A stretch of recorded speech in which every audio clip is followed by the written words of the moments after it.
আসসালামু আলাইকুম সুপ্রিয় শিক্ষার্থীরা, যারা আজকের ক্লাসে অংশগ্রহণ করেছ সবাইকে অভিনন্দন। আশা করি সবাই ভালো আছো। এই স্লাইডটিতে আমার পরিচয় দেওয়া আছে, পরিচিতি দেওয়া আছে। আমি আজকে ষষ্ঠ শ্রেণীর ইসলাম ও নৈতিক শিক্ষা বিষয়ের একটি ক্লাস নেব। ক্লাসটা খুবই গুরুত্বপূর্ণ। বিষয়টা আমাদের অনেকের কাছে একেবারে নতুন, বিশেষ করে তোমাদের কাছে।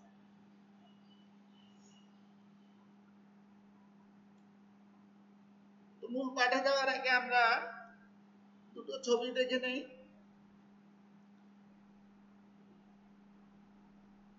দেখো, বাম পাশের ছবিটাতে কি কিসের দৃশ্য দেখা যাচ্ছে?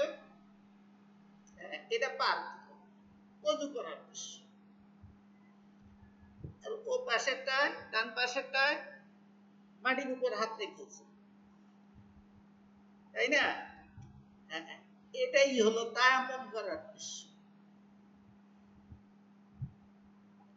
পবিত্রতা অর্জনের জন্য আমরা গোসল করি, অজু করি, অথবা অজু গোসল যখন সম্ভব না হয় তখন বিকল্প হিসেবে তায়াম্মুম করার নির্দেশনা আছে। এটা তায়াম্মুমের দৃশ্য। আজকে আমাদের পাঠ, আজকে আমরা ষষ্ঠ শ্রেণীর ইসলাম নৈতিক শিক্ষার দ্বিতীয় অধ্যায়ের পাঠ 5 তায়াম্মুম সম্পর্কে আজকে জানবো বিস্তারিত। এই পাঠ শেষে আমরা যে যোগ্যতাগুলো অর্জন করব বা যা যা শিখবো, কি কি শিখবো আমরা এই পাঠ শেষে, কি কি জ্ঞান আমাদের অর্জন হবে, কোন কোন বিষয় আমরা শিখবো, জানতে পারবো, সে বিষয়ের একটা তালিকা দেওয়া আছে। তোমরা সবাই একটু দেখে নাও।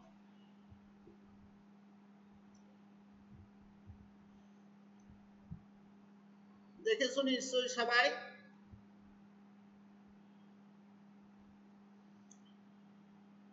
প্রথমে আমরা তায়াম্মুম সম্পর্কে কিছু গুরুত্বপূর্ণ তথ্য জেনে নেব। সবাই তথ্যগুলো নিজ নিজ খাতায় লিখে নিবে।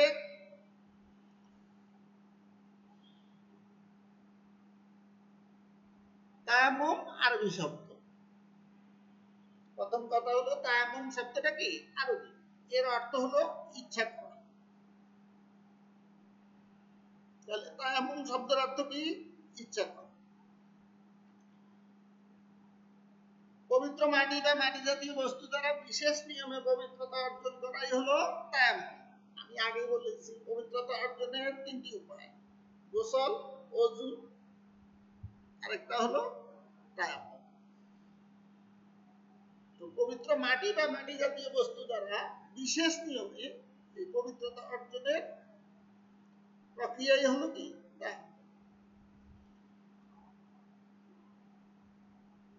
বিশেষ নিয়মটা কি? মাটি তো চিনি, মাটি জাতীয় বস্তু কি এ সম্পর্কে আমরা আস্তে আস্তে জানবো। মাটি জাতীয় বস্তু বলতে পাথর, চুনা ও বালি ইত্যাদি। মাটি তো আমাদের সবার কাছে পরিচিত, যে পাথর, চুনা, বালি এগুলো মাটি থেকে উৎপত্তি, এজন্য এগুলোকে মাটি জাতীয় বস্তু বলবে। এগুলো দিয়ে তায়াম্মুম করা। তায়াম্মুম অজু এবং গোসল উভয়ের পরিবর্তেই করা যায়। আমরা যদি অজু করতে অক্ষম হই বা গোসল করতে অক্ষম হই, তাহলে তায়াম্মুম। খুব গুরুত্বপূর্ণ একটি কথা, পবিত্রতা অর্জনের প্রকৃত মাধ্যম হলো পানি। পবিত্রতা অর্জনের প্রকৃত মাধ্যম কি? পানি। আমরা গোসল করি পানি দিয়ে, অজু করি পানি দিয়ে। পবিত্রতা অর্জনের প্রকৃত মাধ্যমই হলো পানি।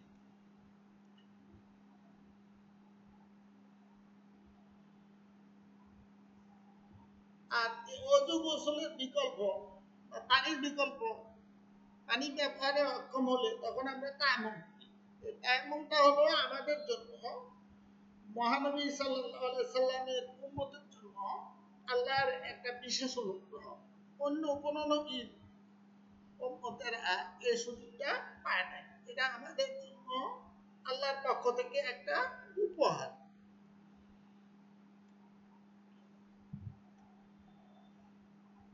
এখন প্রশ্ন হলো আমরা কখন তায়াম্মুম করব?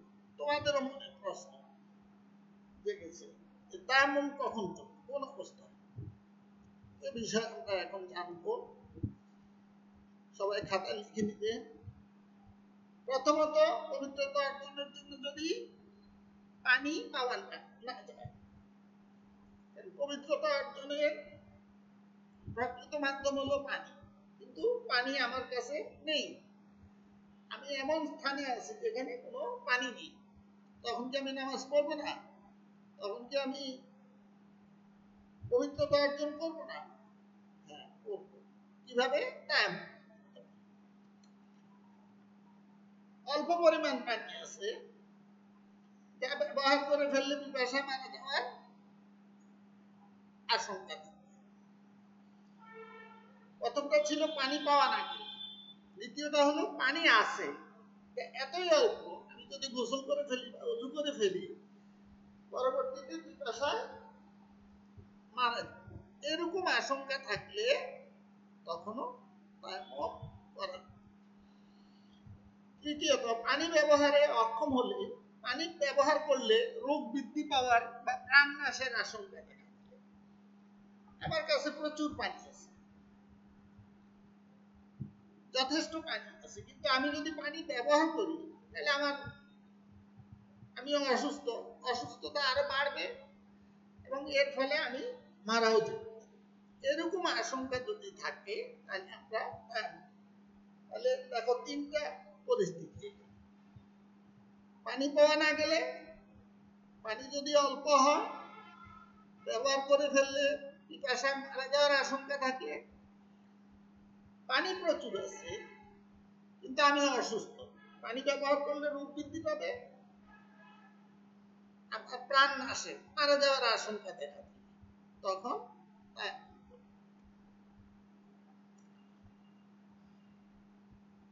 এখন আমরা জানবো তায়াম্মুমের ফরজ কাজ। আমরা সালাত আদায় করি, সালাতে কিছু কাজ আছে ফরজ, কিছু ওয়াজিব, কিছু সুন্নাত। একইভাবে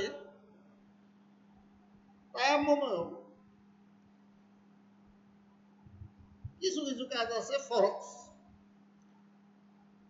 আমরা এখন জানবো এই তায়াম্মুমের ফরজ কাজ কি কি।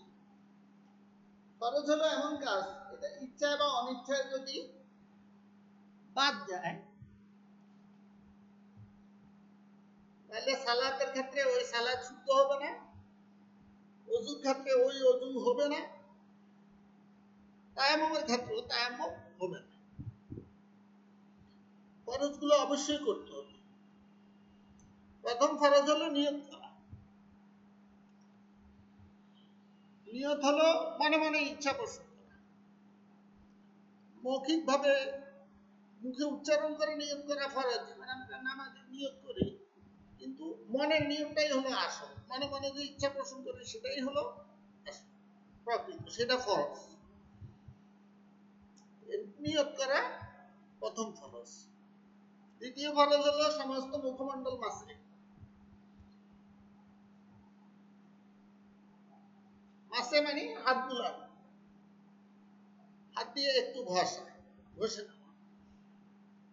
মুখমণ্ডল হলো কপালে চুলের গোড়া থেকে থুতনির নিচ পর্যন্ত, এক কানের লতি থেকে আরেক কানের লতি পর্যন্ত, এটাকে বলা হয় মুখমণ্ডল। এর পুরোটাই কি করতে হবে? মাসে করতে হবে। তৃতীয় ফরজ হলো কনুই সহ উভয় হাত মাসে। কনুই বাদ দেওয়া যাবে না, কনুই সহ উভয় হাত কি করতে হবে? মাসে করতে হবে। তাহলে তিনটা ফরজ: নিয়ত করা, সমস্ত মুখমণ্ডল মাসে করা, কনুই সহ উভয় হাত মাসে। এই তিনটা ফরজের কোনোটা যদি বাদ যায় তাহলে তায়াম্মুম হবে না।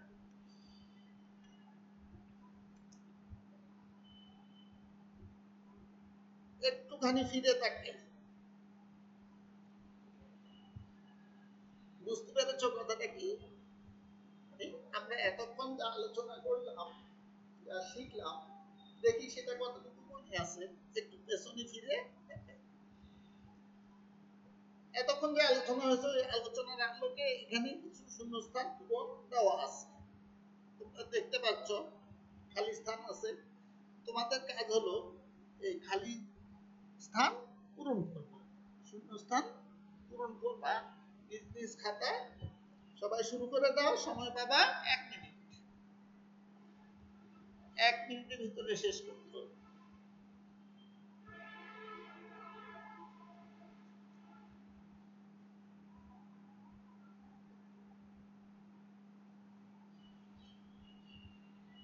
লিখছো তো সবাই?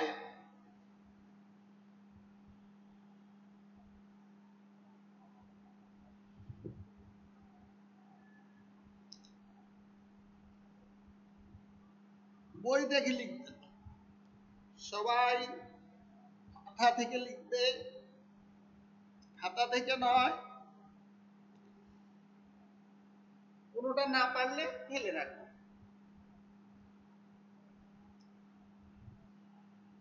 যেটা যেটা পারো সেটা লেখো। সময় শেষ হয়ে আসছে, শেষ, সময় শেষ। তাহলে এখন দেখবো আমরা কতটা সফল, কতটুকু মনে রাখতে পেরেছি। দেখো এখানে সবগুলো শূন্যস্থান পূরণ করে দেওয়া আছে। তোমরা তোমাদের লেখার সাথে লেখাগুলো মিলিয়ে নাও। শুদ্ধ হলে টিক চিহ্ন দাও, ভুল হলে শুদ্ধ করে দাও।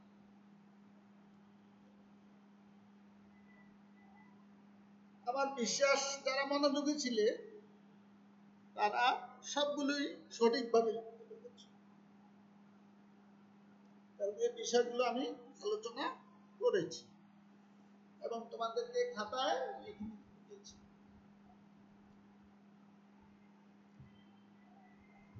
মিলিয়ে নিয়েছো তো সবাই? তাহলে আমরা সামনে চলে যাই। আমরা এখন তায়াম্মুম করার নিয়ম সম্পর্কে জানব। প্রথমেই তোমাদের মনে প্রশ্ন দেখেছি যে তায়াম্মুম আবার কিভাবে মাসে করতে হবে, যে বিষয়টা জেনেছি সেটা কিভাবে।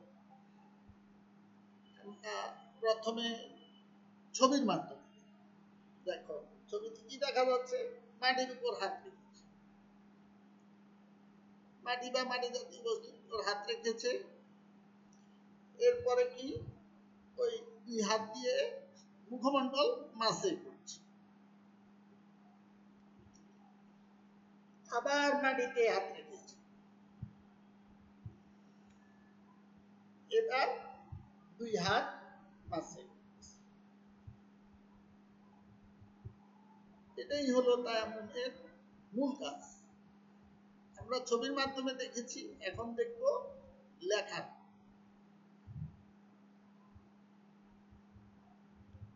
বিস্তারিত প্রথমে কি করতে হবে? নিয়ত করতে হবে। নিয়ত করে বিসমিল্লাহির রহমানির রহিম পড়ব। আমরা সব কাজই ভালো কাজ বিসমিল্লাহ পড়ে শুরু করি। তায়াম্মুম পবিত্রতা অর্জনের উপায়, এক উপায়, অবশ্যই এটা ভালো কাজ। বিসমিল্লাহ দিয়ে শুরু করব, তার আগে নিয়ত করব। 2 হাতের তালু মাটি বা মাটি জাতীয় বস্তুতে লাগাবো, স্পর্শ করবে। ছবিতে যেভাবে দেখেছো। এরপর সমস্ত মুখমণ্ডল একবার মাসে। তোমাদের অনেকেরই মধ্যে প্রশ্ন জেগেছে, অজুতে তো 3 বার ধুই, এখানেও 3 বার মাসে করবো না। অজুতে যেমন আমরা মাথা মাসে করি একবার, একইভাবে তায়াম্মুমে মুখমণ্ডল মাসে করব কয়বার? এক। এটা কিন্তু ফরজ। আবার 2 হাতের তালু মাটি বা মাটি জাতীয় বস্তুতে লাগাবো। এবার কনুই সহ উভয় হাত মাসে, এটাও ফরজ। প্রথমে ডান হাত ও পরে বাম হাত। সব ভালো কাজ আমরা ডান দিক থেকে শুরু করি। যেমন মসজিদে যখন ঢুকি তখন ডান পাটা আগে দেই, বের হওয়ার সময় বাম পা আগে দেই, টয়লেটে যখন ঢুকি তখন বাম পা আগে দেই, যখন বের হই তখন ডান পাটা আগে দেই। প্রথমে ডান হাত, পরে বাম হাত। হাতে ঘড়ি বা অন্য কিছু থাকলে অবশ্যই সেটা আগেই খুলে দেবে।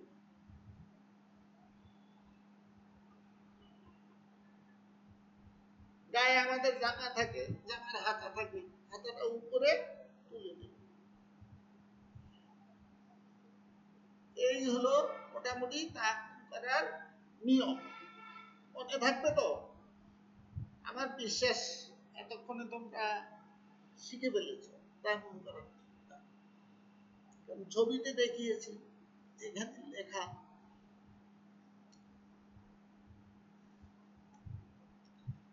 এবার আমরা জানবো তায়াম্মুম ভঙ্গের কারণ। নানা কারণে আমাদের ওযু ভঙ্গ হয়, নানা কারণে গোসল ওয়াজিব হয়। তায়াম্মুম কখন ভঙ্গ হবে, তার কারণ, এই কারণ সম্পর্কে আমরা জানবো। প্রথমে যেসব কারণে ওযু ভঙ্গ হয় সেসব কারণে তায়াম্মুম ভঙ্গ হয়। আমরা আগেই জেনেছি ওযু কি কি কারণে ভঙ্গ হয়। ওযু ভঙ্গের কারণ যেগুলো, সেগুলো তায়াম্মুম ভঙ্গেরও কারণ। যেসব কারণে গোসল ওয়াজিব হয় সেসব কারণে তায়াম্মুম ভঙ্গ হয়।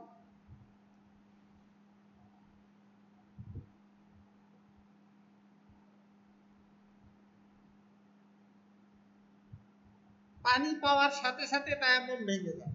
পানি না থাকলে আমরা তায়াম্মুম করি, যদি পানি পাওয়া যাওয়ার সাথে সাথেই তায়াম্মুম ভেঙে যায়। আবার রোগের কারণে আমরা তায়াম্মুম করি, যদি কোনো রোগের কারণে তায়াম্মুম করলে রোগটি দূর হওয়ার সাথে সাথেই তায়াম্মুম ভেঙে যায়। কোন রোগের কারণে তুমি তায়াম্মুম করেছো, ওযু করো নাই, ওযু করতে অক্ষম ছিলে, এখন ওযু করতে সক্ষম, রোগ ভালো হয়ে গেছে, সুতরাং তায়াম্মুম ভেঙে যাবে, তোমাকে ওযু করতে হবে।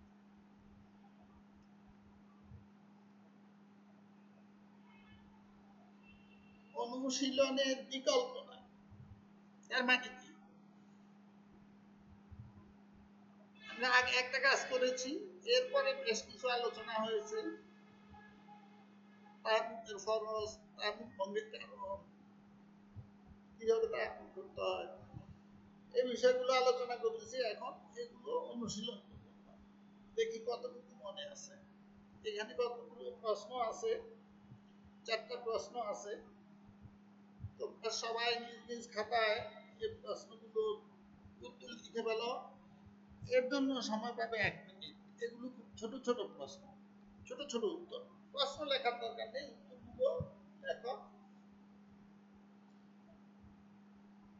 উত্তর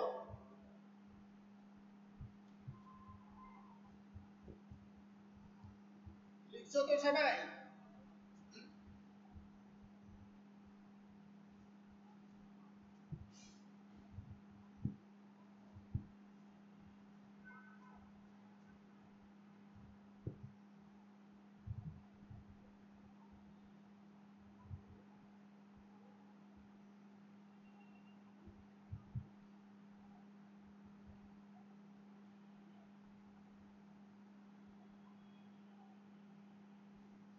সময় শেষ হয়ে আসছে, তাড়াতাড়ি লিখে ফেলো।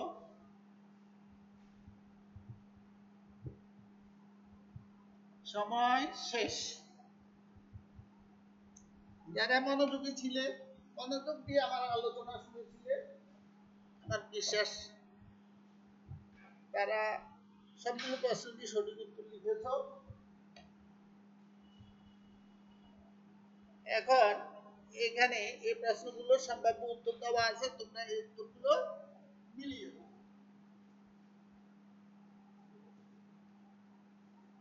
তোমরা এই উত্তরগুলো মিলিয়ে নাও, তোমাদের উত্তরের সাথে ঠিক আছে কিনা, ভুল থাকলে শুদ্ধ করে নাও।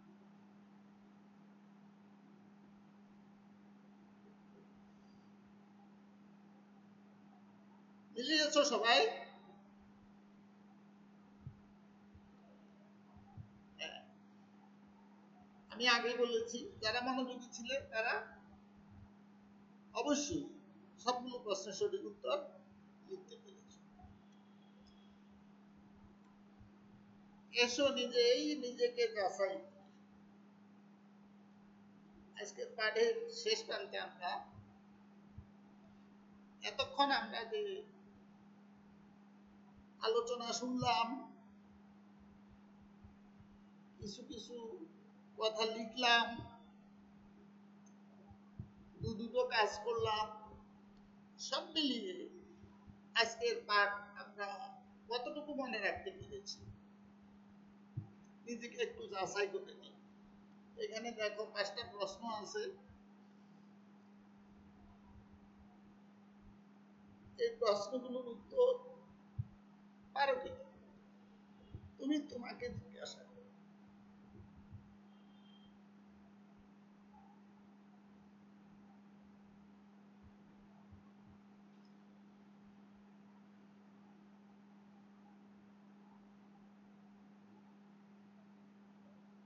আমার বিশ্বাস সবাই এই প্রশ্নগুলোর উত্তর পারবে।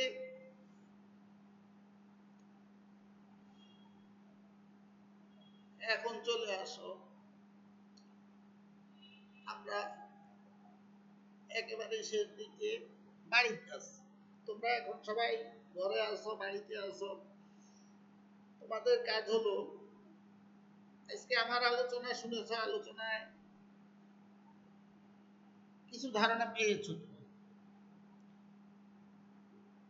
তোমার পাঠ্য বইয়ের সংশ্লিষ্ট পাঠটা তুমি যদি কয়েকবার পড়ে নাও তাহলে ধারণাটা পুরোপুরি তোমার কাছে পরিষ্কার হয়। তো তুমি পাঠ্য বইয়ের সংশ্লিষ্ট পাঠটা ভালো করে পড়বে, মনোযোগের সাথে পড়ে এরপরে এই ভাষা বাড়ির কাজটা করবে। এমন ভঙ্গের কারণ একটি তালিকা তৈরি করো, এই তালিকাটা তৈরি করবে এবং স্কুল যখন খুলবে তখন বিষয় শিক্ষককে সেই কাজটা দেখাবে। কি পারবে তো সবাই? অবশ্যই। আমরা শেষ প্রান্তে চলে এসেছি। আজকে ক্লাসে অংশগ্রহণ করার জন্য সবাইকে ধন্যবাদ জানাচ্ছি। সবাই ভালো থেকো, সুস্থ থেকো, নিরাপদে থেকো। আল্লাহ হাফেজ। আসসালামু আলাইকুম।